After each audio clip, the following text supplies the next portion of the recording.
ప్రతి ముఖ్యమంత్రికి ఒక బ్రాండ్ ఉన్నది.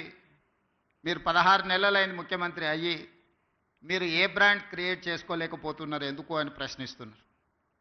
నేను చాలా సందర్భాలలో నవ్వి వదిలేసిన. ఎందుకంటే ప్రశ్న అడిగేవాళ్ళు నేను ఏ బ్రాండ్ కోసం ప్రయత్నం చేస్తున్నో వాళ్ళు అవగాహన చేసుకునే పరిస్థితిలో లేరు అని.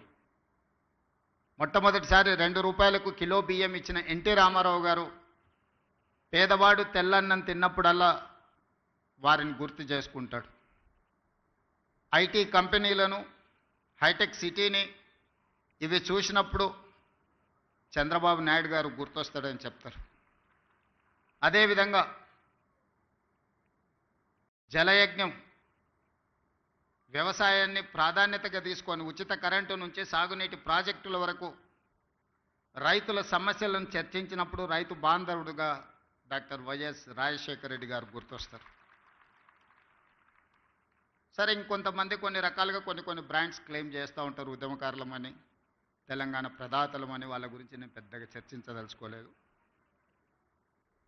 మరి మీరు ఏ బ్రాండ్ లేకుండానే అన్నోటీస్డ్ చీఫ్ మినిస్టర్గా మీరు రావడం పోవడం జరుగుతుందా అని చెప్పి విశ్లేషకులు, శ్రేయోభిలాషులు అడుగుతున్నారు.